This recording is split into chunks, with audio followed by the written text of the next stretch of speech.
Good evening, everybody. Welcome in to Live and Learn.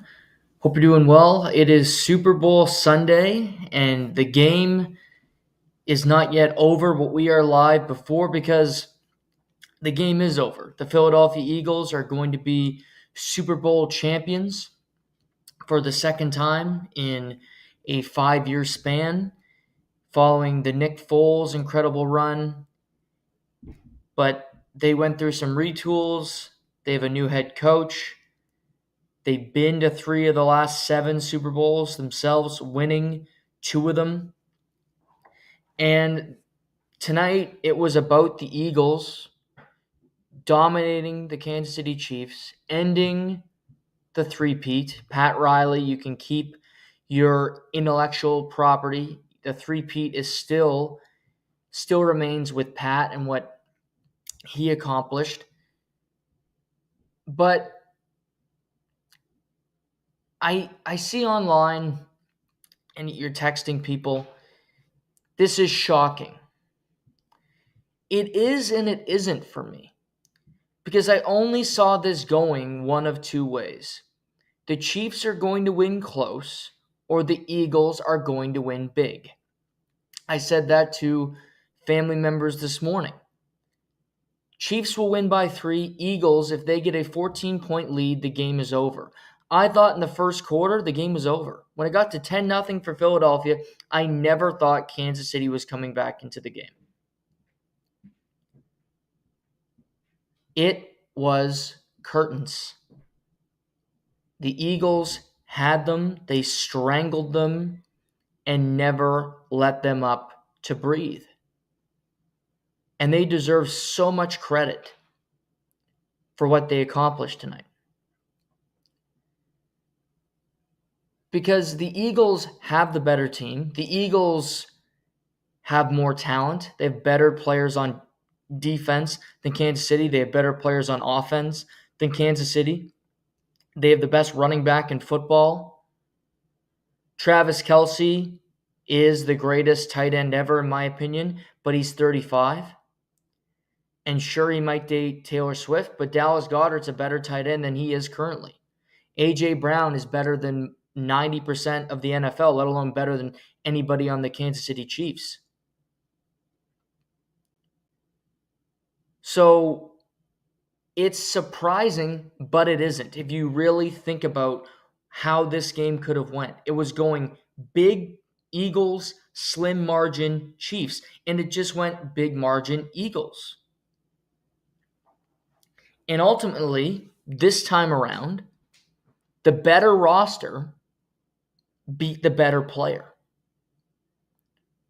Patrick Mahomes, we'll talk about him more. Did he have his best game tonight? No, he didn't. Didn't play well. That first interception was a killer. It was a bad interception. It was a hell of a play by rookie cornerback out of Iowa, Cooper DeJean. Hell of a play. But you can't make that pick. It's a bad play. But from jump, the Philadelphia Eagles were coming for Kansas City, and that offensive line could do nothing about it. I don't know who's going to win Super Bowl MVP. There's 9 minutes left. Easily could be Jalen Hurts. I don't think he should win it because I don't think he's the reason they won the game. It could be Josh Sweat on defense, who I think was awesome. But are you going to give a Super Bowl MVP to Josh Sweat, who 90% of people don't know who he is? It's rare. A.J. Brown had a touchdown. Devontae Smith had a touchdown. Saquon Barkley, the birthday boy, had, a bad game.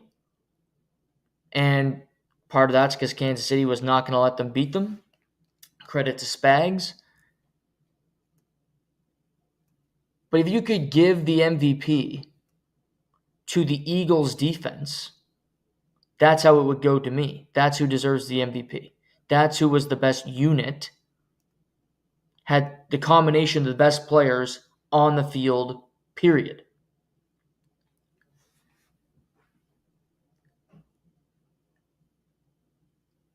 the Eagles are they're a winning team that are so interesting because they seem so disconnected.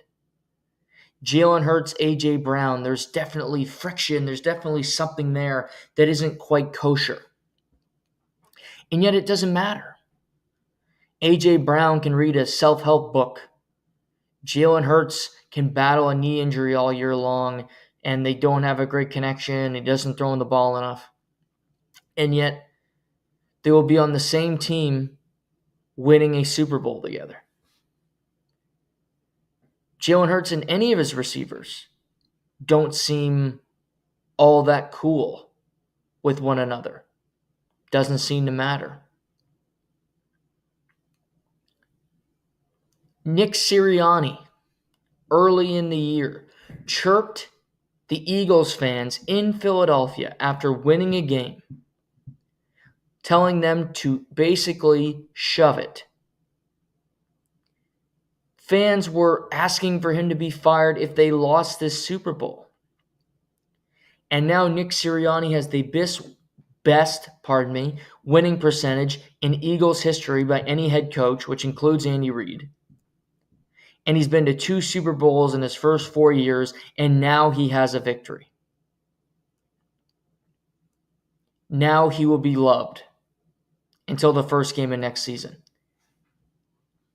All of that drama and just disconnected tissue that doesn't seem to be connecting. And yet it doesn't matter. Because they put the cleats on, they have the equipment, and they're better than everybody else. They're better than the rest. They have the best, most talented roster in all of football. Better than Detroit, better than Kansas City, better than Buffalo, better than a very good Baltimore.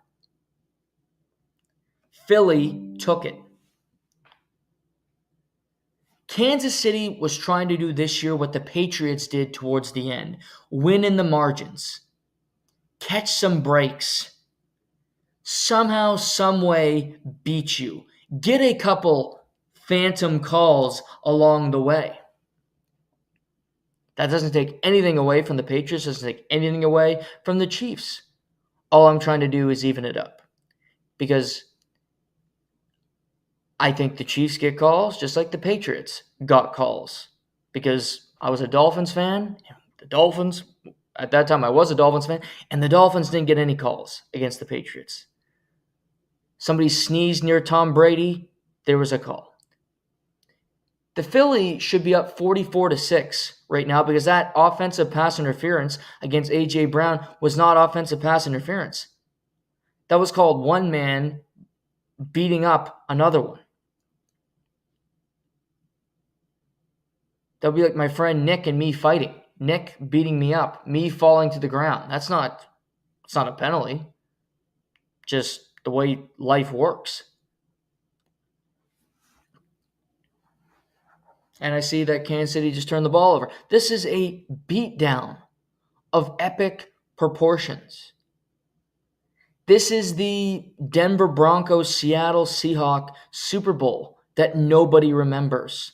This is the Denver Broncos Carolina Panthers Super Bowl that very few remember because it was such an awful game. Because it was so lopsided the score. This one will be remembered because of the questions that come with it. Is this the last game for Travis Kelce in the NFL? He's got 4 combined catches in the AFC Championship / Super Bowl game. He dropped a couple passes tonight, albeit poor throws from Patrick Mahomes.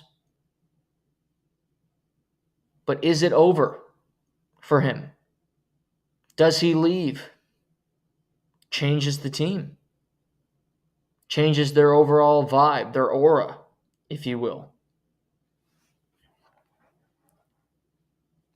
They've been to 3 straight Super Bowls. How can they keep doing this? In a conference with Josh Allen, who just won an MVP on Thursday, Lamar Jackson, who's already won 2 MVPs in his career. Can they continue to beat out these other great teams, these great players around them?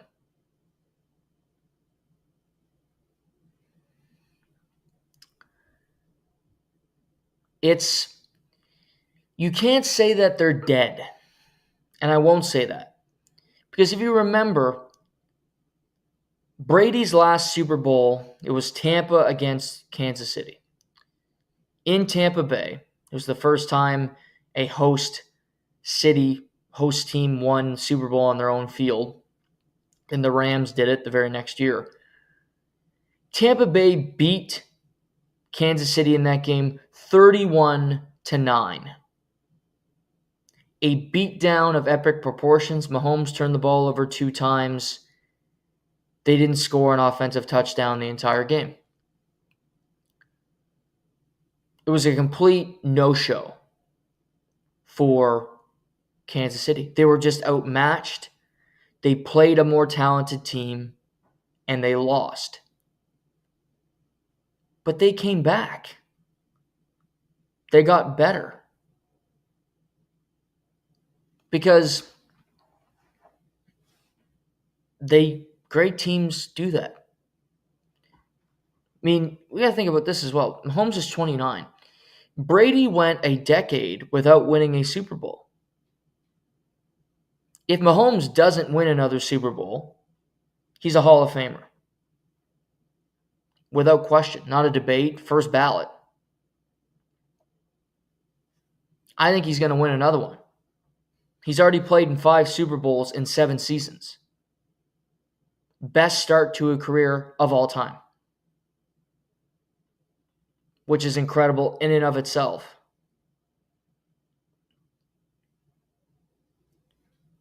But where does this team go? What do they decide to? Who's coming? Andy Reid will come back. We know Mahomes will be back.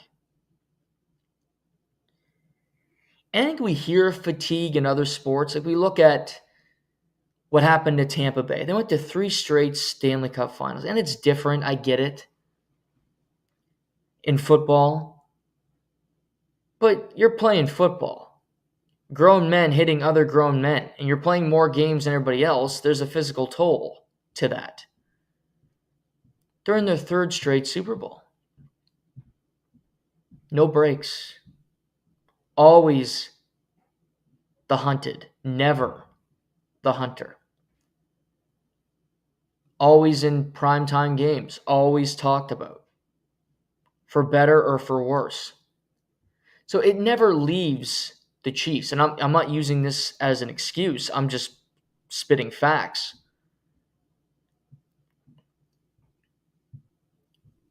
It's hard to be continually awesome.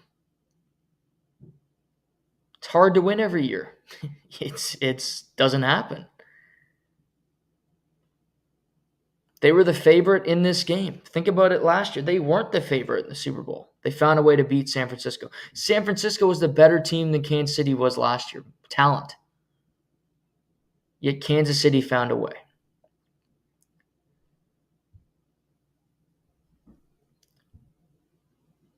It's a bad showing, for sure. Kansas City now has 2 really bad Super Bowl losses. And it doesn't look good.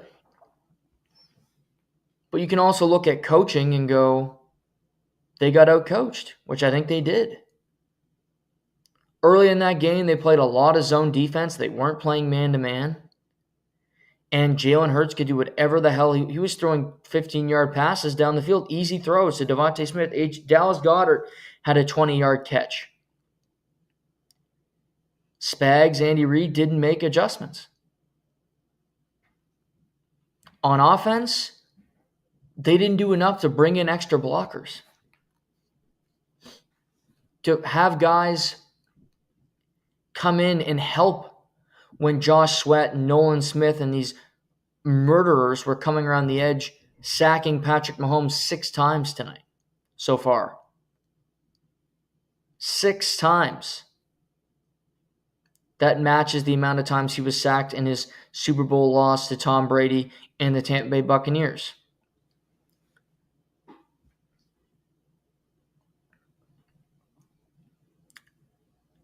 Moving off the Chiefs for just a second. Philadelphia. Howie Roseman deserves the majority of the credit for this Super Bowl. Their GM.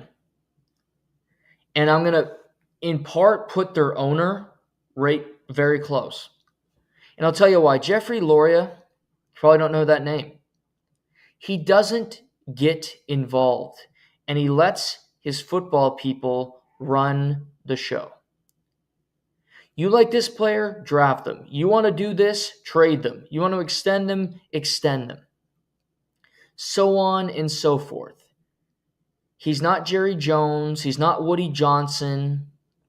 He's not the Mara family in New York that have such an ego that they have to be front and center. They'll show him at games. He's clapping. He'll be accepting the Lombardi Trophy in probably 20, 25 minutes. But he's not the center of attention. And he wins. They're a very successful organization.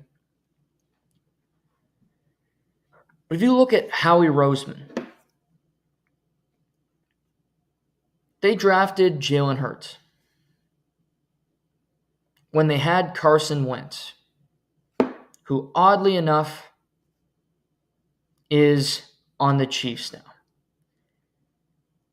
And they let Carson Wentz leave after he almost had an MVP season. If it wasn't for him blowing out his knee, he would have won an MVP.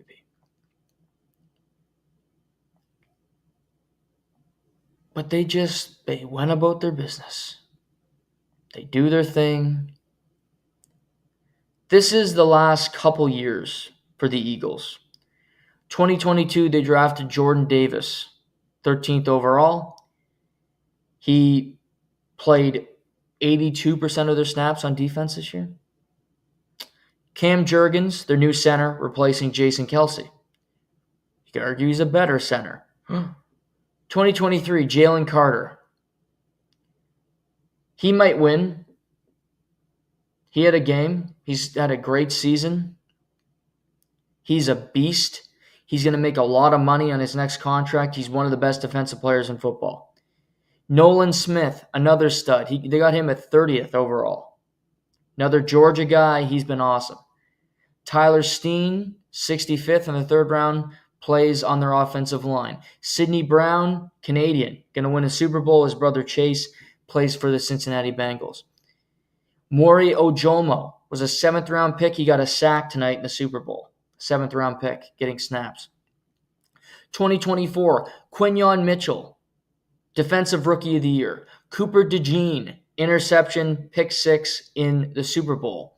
Will Shipley had 87 rushing yards last week in the NFC Championship game. They're getting production from young players. Jalen Hurts was a 2nd round pick. Devontae Smith, another guy who was taken in the 1st round out of Georgia out of Alabama after winning the Heisman Trophy. They draft good players. They draft really good players. They keep the pipeline coming. They fired Doug Peterson. Doug Peterson won a Super Bowl with Nick Foles, beat Tom Brady. They hired Nick Sirianni, never was a head coach. Been to 2 Super Bowls in 4 years, and he's got one now on his resume. It's incredible. And he's a perplexing guy, and people don't like him. But he's a champion in that city now. Howie Roseman built a team full of just really good players. Really good players. And they hit a speed bump last year, losing to the Bucs. But again, they were in the Super Bowl the year before. They needed to hit the speed bump, and now they're Super Bowl champions this season. And another credit I'll give Howie Roseman in ownership, they didn't fire Sirianni. They could have overreacted. They could have traded. They didn't do much. Kept Goddard, kept Hurts, kept A.J. Brown on the team. What did they do? Oh, we need a boost. Let's go into free agency and find Saquon Barkley. Have him get over 20 total touchdowns and have the most rushing yards in a single season, regular season and postseason, in the history of the NFL. Let's do that. And then draft the Defensive Rookie of the Year out of Toledo.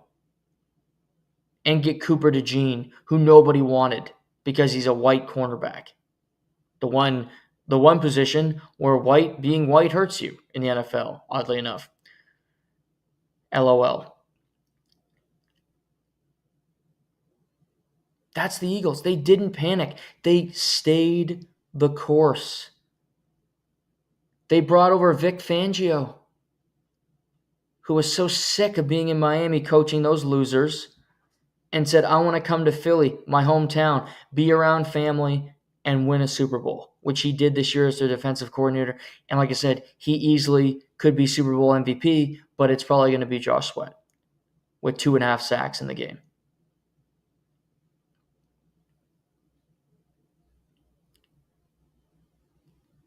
They just did it fundamentally strong.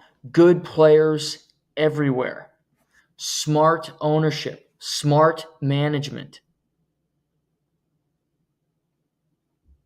Kellen Moore, coordinator, gets fired from the Cowboys. They bring him over.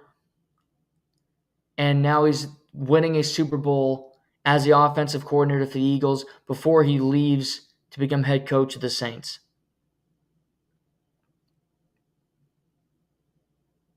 Credit to this team and what they've done.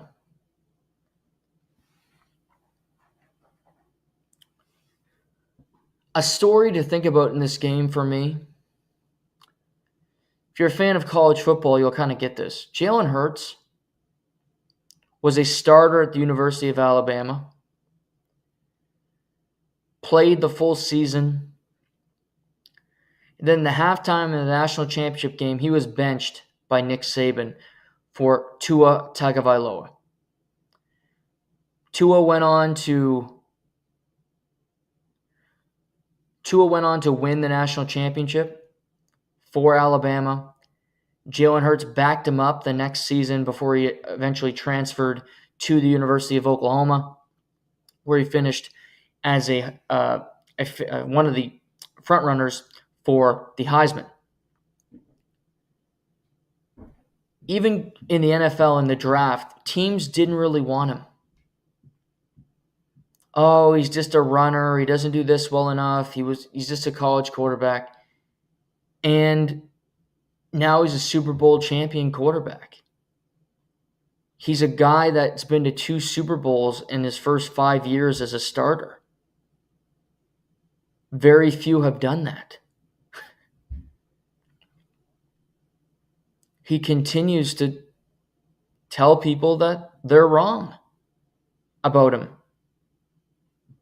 Is he perfect? No. Did he throw a brutal interception in the game tonight? Yes. That if it's a close game, you want to just throw something at the wall? But it's not going to matter. He made some big throws when he had to. If we pull up his stats tonight, Jalen Hurts, 17 for 22, 221, 2 touchdowns, 1 interception. He also ran the ball 11 times for 72 yards and ran for a touchdown.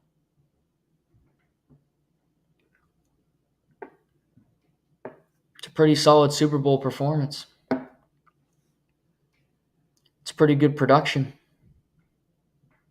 Really good play from a quarterback of a Super Bowl winning team.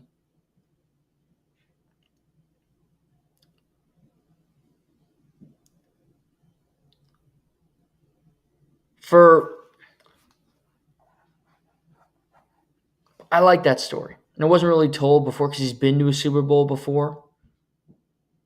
But now winning one, he's overcome a lot to get to this spot.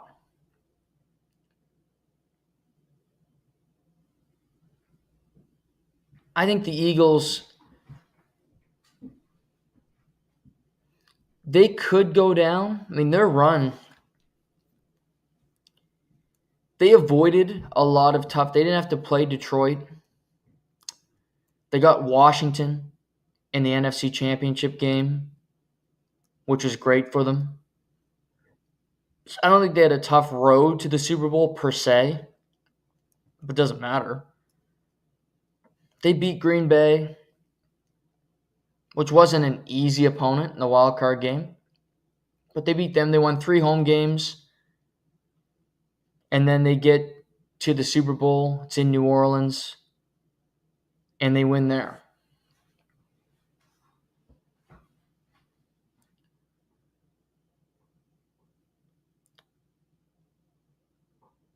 But their team all year, it was built on defense. It was built on having possession of the ball. And tonight they didn't really run the ball very effectively. Because I said Spags was not going to let them do that. Saquon has ran 25 times for 57 yards. That's 2.3 yards a carry. Dreadful. They did not let Saquon beat them. But they made enough plays. Enough plays to keep themselves alive, to keep themselves in the game.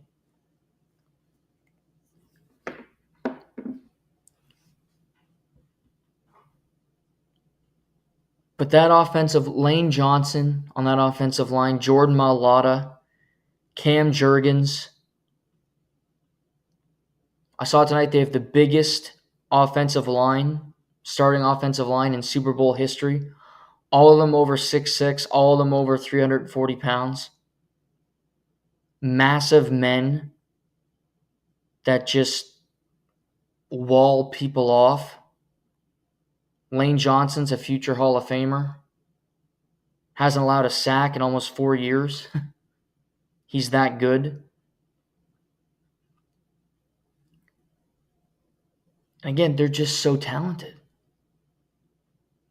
It's hard to win on the edges when you're playing a team that's just better than you. And Kansas City has done it. They did it against Buffalo, you might say.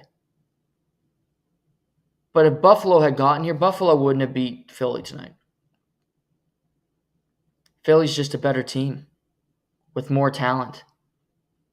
And that defense it was from the beginning. That defense came to play. They got pressure on Mahomes and they rattled him. His footwork was everywhere. He was shaky in the pocket. And he couldn't really recover. Because I think his guard was up the entire night with what's possibly around the corner. Who's going to hit me next? What landmine do I have to avoid?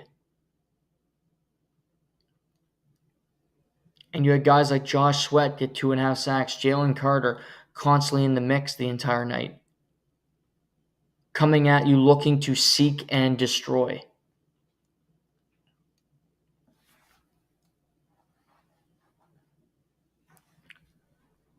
And the thing about Philadelphia as well, this is crazy. They do not have a player next year with an over $20 million cap hit. Jalen Hurts is slightly under. A.J. Brown's at $17 million. They do not have a player next year making over $20 million. They are fiscally responsible. Hurts will be back. Smith will be back. A.J. Brown should be back. Goddard, back. Lane Johnson, Saquon Barkley, back. Nolan Smith, still rookie contract. Jalen Carter, still rookie contract. Quinyon Mitchell, rookie Cooper DeJean, rookie. All these players will be back next season, making little money. The Eagles could be in the mix to go out and get Myles Garrett from the Cleveland Browns if they want to. They can afford him if they want to go fishing for another really good defensive player. So it's easy, FanDuel, like our great platform, FanDuel, whether it's DraftKings, whatever, BetMGM, whether a gambling company, whenever the Super Bowl is over, they put the odds for the next season, and it's always the team that wins that has the best odds, typically. But putting the Eagles that high up isn't crazy because they're not going to lose players in free agency. And they don't have to break the bank to bring somebody back for crazy money. They're all under contract. They're going to lose Kellen Moore as their offensive coordinator, which is a loss for sure.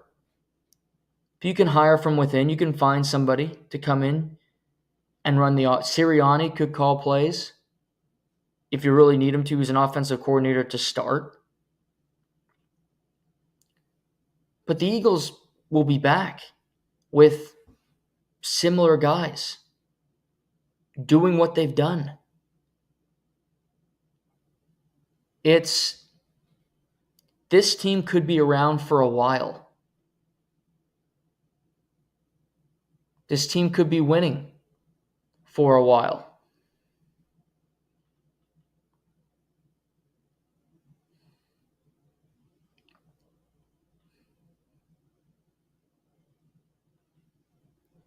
Darius Slay I'm seeing them dump Gatorade on Nick Sirianni. They all could be back.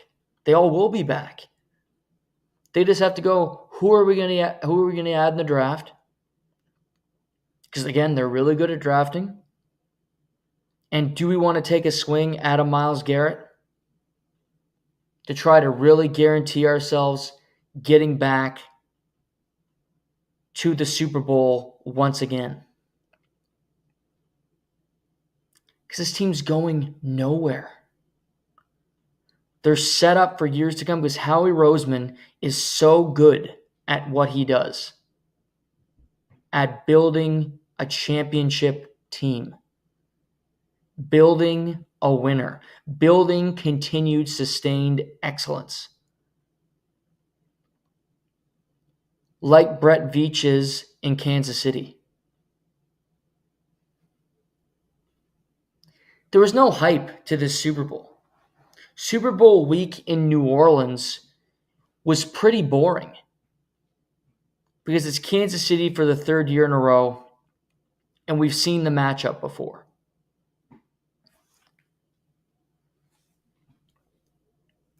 But leaving it, I think you go, wow. Are we going to continue to be bored with the NFL? Because are the Eagles possibly going to be the team to get back in these situations like a Kansas City?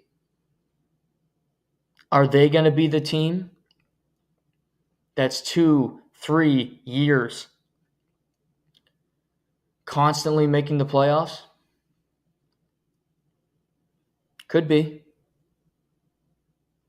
They have the foundation to do it.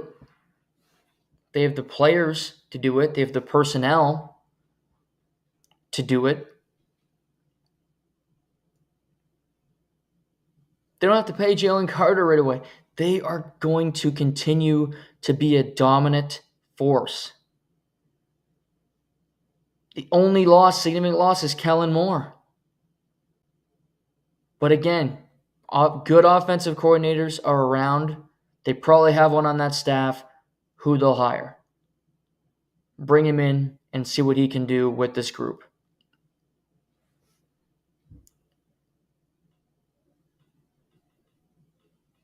But it was an impressive performance.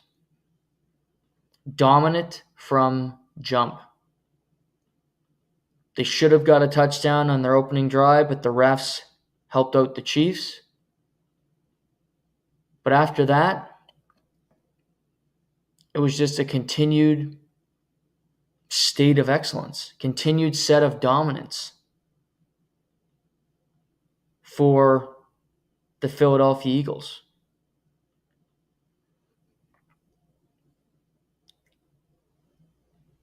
I'll be honest, I didn't really watch the halftime show, so I don't have a big thought. I took a shower, just wanted to look somewhat presentable for everybody. I did some dishes. I caught like the last minute and a half. I thought originally it looked like Squid Game with the costumes, but then apparently Samuel Jackson was part of it. And also I saw Serena Williams was a part of it. I'm sure it was fine. It's not my cup of tea necessarily. But that's okay. Super Bowl halftime. He's popular. I would have went with Lil Wayne because it was in New Orleans. But that's not me. Next year, San Francisco, Super Bowl 60. Probably have to pick like the most woke person because it's in San Francisco. So they really got to start thinking about that now. Whoever like has DEI in their bio or they, them probably will get picked. That's my guess. But you didn't hear it from me. But that's probably who they'll pick next year. But no, San Francisco, good city. It's in a good state right now, so I'm happy.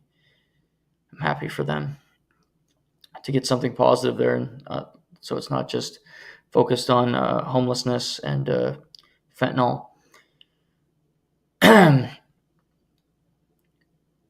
Eagles are a minute and 59 seconds away from winning the Super Bowl. They've already dumped the Gatorade on Sirianni. This has been a prolonged ending here the last 8. I'm glad that I went live before because it's 11-11 and the game's still going, and the game's been over since about halftime. So I'm glad that Kenny Pickett just threw a horrible pass. I'm glad that I went live before 40 minutes into this before we even get to the end of the game. It wasn't a great Super Bowl if you just look at the game. The game wasn't all that interesting. It was a blowout. But it's still football. There's still a story. Still things to dissect. Like I mentioned, the Eagles moving forward is interesting to me. How good they can be for years to come. What do the Chiefs do? Does Kelsey come back? Can they improve their offensive line, which I think is one of their biggest weaknesses? How do they attack that in the draft? Can they find better depth at wide receiver? Can Xavier Worthy, who's caught 2 touchdowns in the Super Bowl, can he continue to improve? I thought he got better as the year went along. Him and Patrick got some connection. Can he continue to get better, continue to show what he can do on a week-in, week-out basis? And not rely on, journeyman over-the-hill guys like DeAndre Hopkins and Hollywood Brown?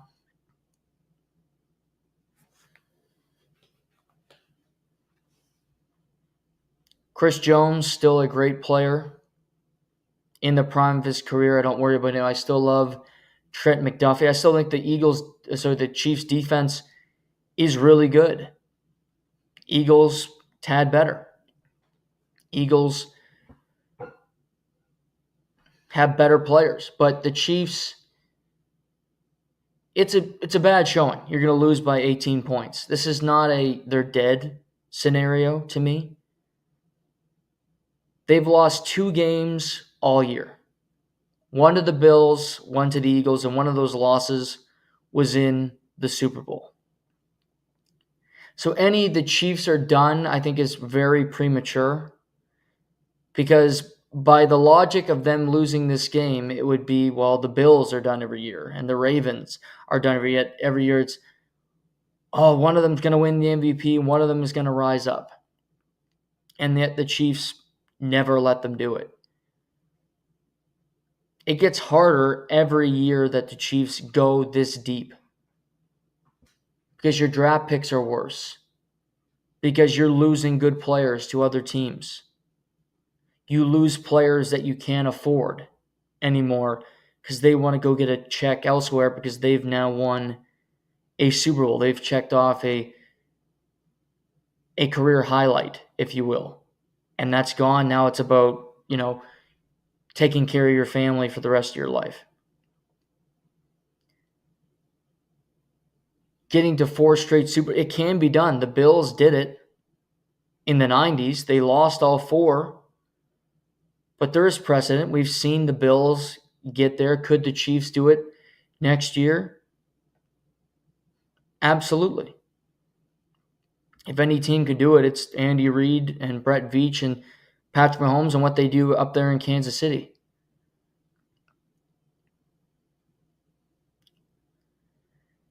Somebody I think about is Jason Kelce. Seems like a happy guy. Got a late night show on ESPN. It's not very good, but he got a late night show. He's having his 4th kid, all girls. Whew. But he played last year. He's won a Super Bowl, but to think you could be the center of this team, it would have been Kelce versus Kelce again. That probably would have sparked the discussion a little bit more.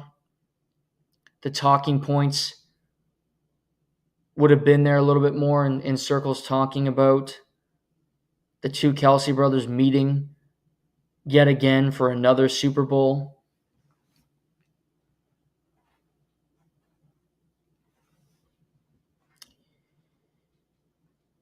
And I think the Chiefs are so competitive. You see Patrick crying on the sideline, Kelce very emotional.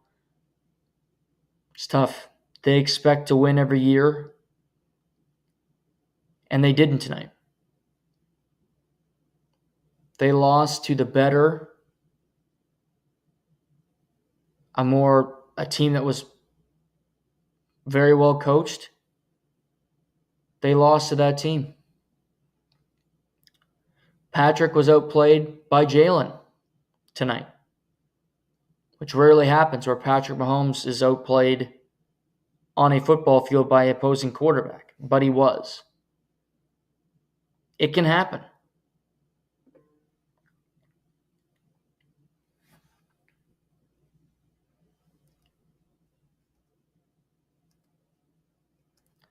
It's a good moment for Philadelphia. For Nick Sirianni. I'm happy for Nick Sirianni. To see him get this moment, for him to kind of have some validation. And what this does for him is, now he's a Super Bowl winning head coach. You're guaranteed to get another job elsewhere, inevitably, when Philadelphia does fire you. Because you're hired to be fired in pro sports. He'll get another job. So he's done that for his career. He's put that stamp on his resume and on his life and what he's accomplished. Howie Roseman now has 2 Super Bowls as a executive, as the team builder in Philadelphia. That excellent A.J. Brown trade, the Tennessee Titans, who dealt A.J. Brown to Philadelphia. I will never understand their reasoning. It's a horrible trade. Their organization went into the gutter since. They're now picking number 1 in the draft.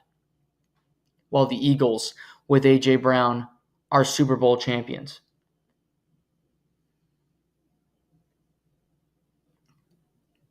It's perplexing. But all these smart decisions this is a smart organization. They are well run. They know what they're doing. I mentioned they'll lose Kellen Moore. Kellen Moore now goes on to coach the Saints. The Saints, oddly enough, he wins the Super Bowl in New Orleans as the offensive coordinator.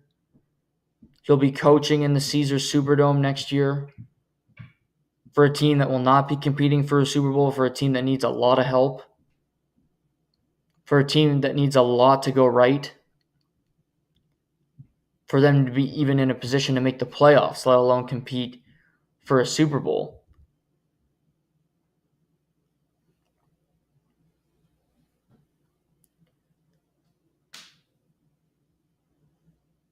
But Kellen Moore, tough days with the Cowboys and dealing with Jerry Jones, and you get to Philadelphia and it goes the right way for him. He gets an opportunity to become a head coach for the first time in his career. He got overlooked by Dallas, didn't get the Chargers job after he interviewed there. They give it to Jim Harbaugh. He now gets the Saints job in a NFC South that could be won by anybody any year, because that division is so wide open. That division is so weak.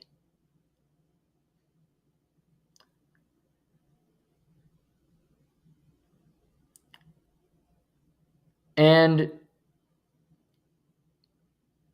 it's a really well balanced team that could be back, that could be competing at the top of the sport for a long time to come. I really believe that. Before I wrap tonight, we'll be back Wednesday on the program. Sorry about got sick last week and really didn't feel well for a couple days, but feeling better. We'll be doing shows this week. Wednesday, we will preview the Four Nations. We'll talk about kind of the midway point of the NHL season with the pause going on with the Four Nations. We'll preview the games, talk about the teams, but also look at Washington's first half, Winnipeg's first half, and some teams that have been surprisingly great 55 to 56 games into the season.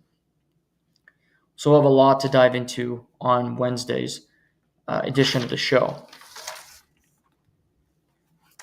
But I also want to touch tonight on Jay Glazer of Fox Sports reported today that the New York Jets and Aaron Rodgers met this week in New Jersey. Aaron flew in from California to meet with the Jets, where they informed him that they will be moving on from him in 2025, 2026, and that it'll be 2 years and out for Aaron in a Jets uniform. Aaron Glenn, the new head coach, and their new GM, it will not be Aaron Rodgers as the quarterback next season. I expected this. I think it's the right decision. What it also tells me is that Aaron Rodgers is not done playing football. For Aaron to fly in and meet them and hear it in person tells me that they're going to let him know they're going to release him. It'll be a post-June 1 cut, but how this works, he will be a free agent when it opens on March 12th. So he will be able to sign with a team on March 12th. The team will not take on any extra penalty for signing him. So Aaron's going to be an outright free agent for any team in the NFL. And I do believe there will be interest.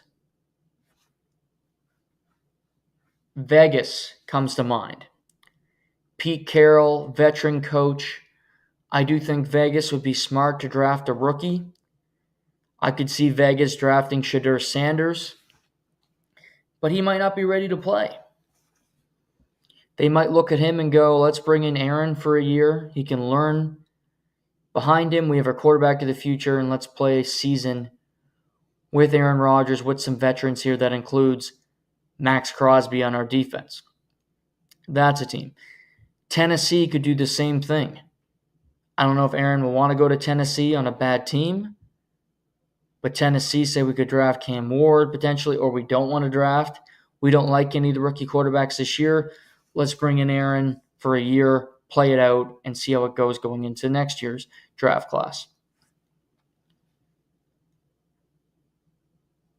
Could it be a backup situation? Could it be Minnesota?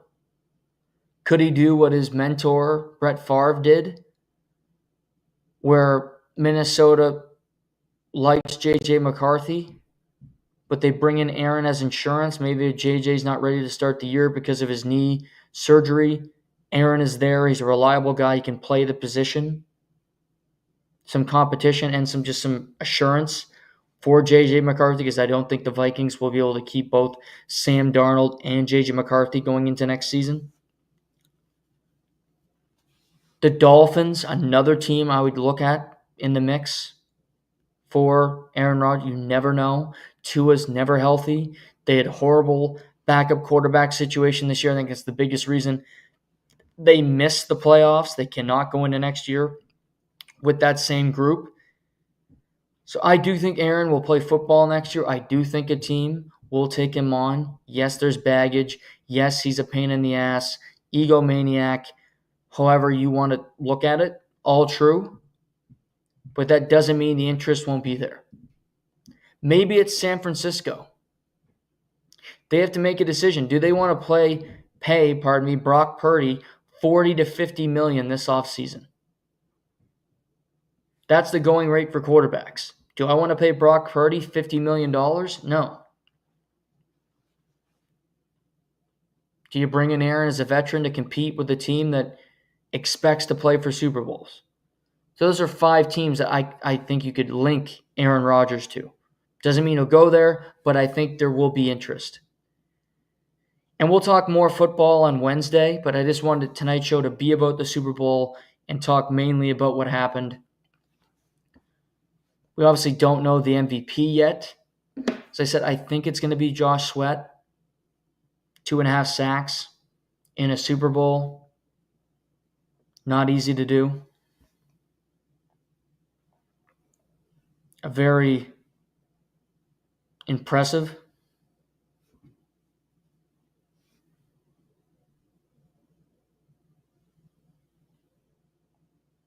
I'm looking on Twitter just to see. We get nothing yet from insiders on who is the MVP.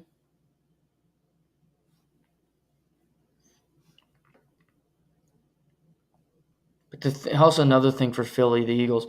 They're 2 Super Bowl winning quarterbacks in franchise history, Jalen Hurts and Nick Foles. 2 guys that were kind of cast-offs, 2 guys you wouldn't expect to win the big game, and yet they both did. And Nick Foles obviously did it in epic fashion. Eagles did it in dominant fashion tonight, but it doesn't change the fact that Jalen Hurts will now go down as a franchise favorite. A better franchise quarterback than Donovan McNabb, than some of these greats. Because ultimately he won, and they didn't. But on Wednesday on the show, we will get into, like I said, the 4 nations. We're going to talk about the NFL, the NHL 55 games. We'll look at the Torrey Pines, where Tiger Woods will be playing this coming weekend. It's the Riviera, but they can't play at his course because of the wildfires in Los Angeles.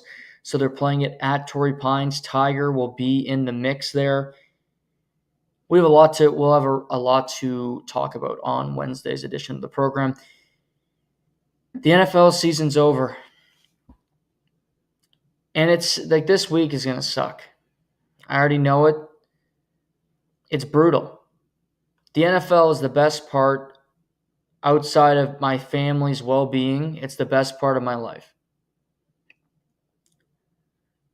I don't want the people I really like to be sick. I want them to be healthy. Outside of that, my favorite part of life is football. I love hockey. It's not close. There's nothing that equates to football and how great it is.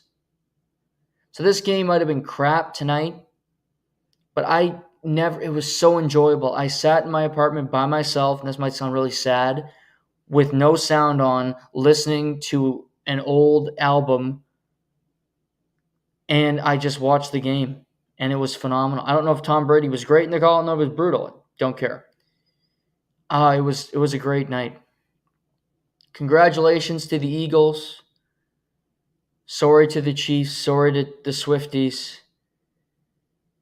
But there will be lots of NFL to talk about. There's always moves. There's always things happening.